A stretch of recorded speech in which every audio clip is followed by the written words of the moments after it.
तो अभी हमने देखा वैक्यूल से। चलिए अब देखते हैं थोड़ा सा तारक काय, कोशिका के अंग। तो ये कोशिका का कह सकते हैं कि एक दो तीन चार पांचवा या छठवां अंग आएगा, पांचवा या छठवां। तो इसमें देखते हैं एक तारक काय। तारक काय क्या होता है कि कोशिका का ही एक अंग होता है। तारक काय कोशिका का ही एक अंग होता है, जिसे हम लोग सेंट्रोसोम कहते हैं। तारक काय कोशिका का एक अंग होता है, जिसे हम लोग सेंट्रोसोम कहते हैं। अच्छा, ये तारक काय करता क्या है हमारे शरीर में, हमारी कोशिकाओं में? तारक काय की क्या भूमिका है, क्या करता है? चलिए ये देखते हैं। तारक काय हमारे शरीर में कोशिकाओं का विभाजन करता है। तारक काय शरीर में क्या करता है? कोशिका का विभाजन करता है। अर्थात ये कोशिका का पुनर्निर्माण भी करता है। यानी नई कोशिका कौन बनाता है हमारे शरीर में? तारक काय सेंट्रोसोम। कौन बनाता है? सेंट्रोसोम। अच्छा, समझिए कैसे बनाता है। जैसे आप समझ लीजिए कि किसी का हाथ कट गया, किसी का हाथ क्या हो गया, ये सपोज कीजिए किसी का हाथ है, यहाँ पे थोड़ा सा कट गया है। अब जब हाथ कटा तो यहाँ की जो कुछ 300-400 के आसपास कोशिकाएं मर गई। 300-400 के आसपास कोशिका क्या हो गई? मर गई। अच्छा, ये तब तक घाव ठीक नहीं होगा जब तक यहाँ पर पुनः 300 से या 400 कोशिकाएं बन ना जाए। तो यही कोशिका, अच्छा यहाँ पे हाथ कटा है, इसके बगल वाला हाथ तो ठीक है, यहाँ की कोशिकाएं भी ठीक है, और जैसे ही ये बगल वाली कोशिकाएं देखेंगे कि यहाँ पे आपका हाथ कटा है, यानी यहाँ की कोशिकाएं मरी हुई हैं, तो तुरंत ये सेंट्रोसोम क्या कर देगा? अपनी ही कोशिका से निकल के एक दूसरी कोशिका बना देगा।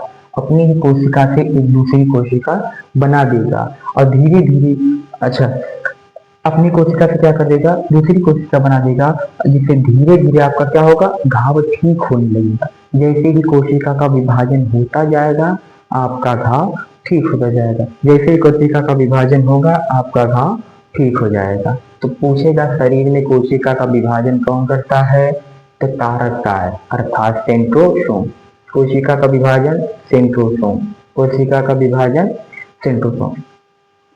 ठीक है, तो कोशिका का पुनर्निर्माण भी कौन करता है?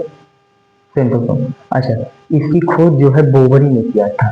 सेंट्रोसोम की खोज बोबरी नामक एक वैज्ञानिक ने किया था। कोशिका की खोज बोबरी नामक एक वैज्ञानिक ने किया था, जबकि वैक्यूल्स की खोज की है एंटोनीमान ने। वैक्यूल्स की खोज एंटोनीमान ने किया था। वैक्यूल्स की खोज एंटोनीमान और सेंट्रोसोम की खोज बोबरी ने। अब थोड़ा सा देखते हैं इसका अगला पार्ट, अंतःप्रद्रव्य जालिका। इसका एक अगला अंग होगा अंतःप्रद्रव्य जालिका, जिसे इंग्लिश में इंडोप्लाज्मिक रेटिकुलम भी कहते हैं। इंडोप्लाज्मिक रेटिकुलम भी कहते हैं। क्या कहते हैं? इंडोप्लाज्मिक रेटिकुलम कहते हैं। थोड़ा सा देख लीजिए, ये हमारे शरीर में क्या भूमिका निभाता है, क्या करता है हमारे शरीर में? इसकी खोज जो है किसने किया था? इसकी खोज जो है कीथ आर पोर्टर नामक वैज्ञानिक ने किया था। जी हाँ, इंडोप्लाज्मिक रेटिकुलम की खोज कीथ आर पोर्टर नामक वैज्ञानिक ने किया था। हालांकि एक दो वैज्ञानिक और थे, लेकिन जो है थोड़ा सा जगह नहीं है, तो इसके लिए इसमें कोई ज्यादा वो इम्पोर्टेंट नहीं है यहाँ पे।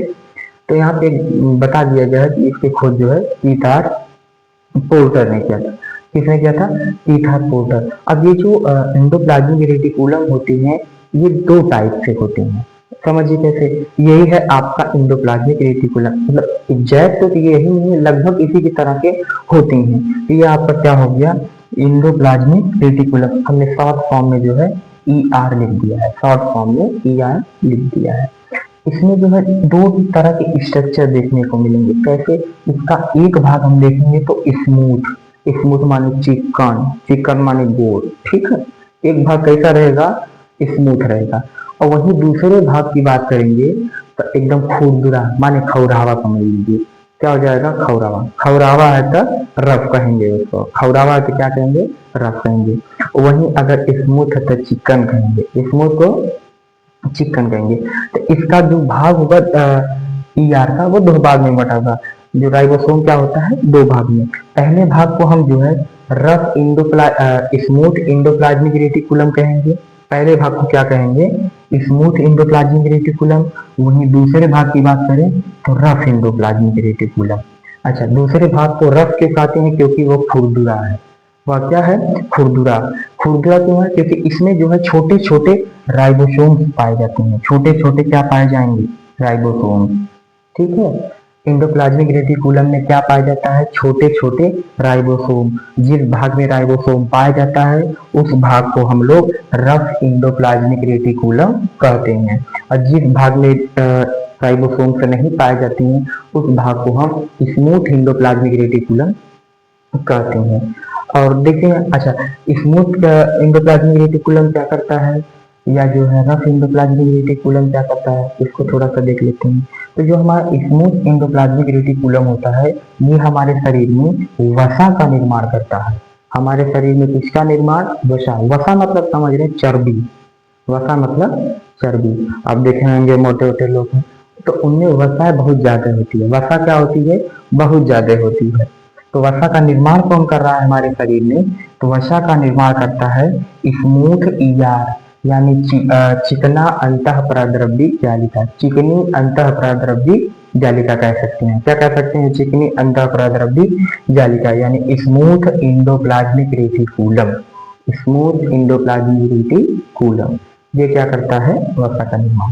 और वहीं दूसरे पार्ट की बात करें तो ये हमारे शरीर में प्रोटीन का निर्माण करता है। ये हमारे शरीर में किसका निर्माण? प्रोटीन। यानी जो प्रोटीन हम फल फ्रूट खा रहे हैं उसमें से, अच्छा, फल खाएं तो उसमें डायरेक्ट थोड़ी ना प्रोटीन मिल जाएगी, उसमें भी कई स्टेप्स होते हैं। ये हम आपको डाइजेस्टिव सिस्टम में बताएंगे। जब आपको डाइजेस्टिव सिस्टम पढ़ाएंगे उसमें आपको बताएंगे कि कैसे हमको प्रोटीन मिल रही है, कौन इस क्रिया में मुख्य भाग ले रहा है। यहाँ पे समझ जाइए कि बस प्रोटीन का निर्माण कौन कर रहा है?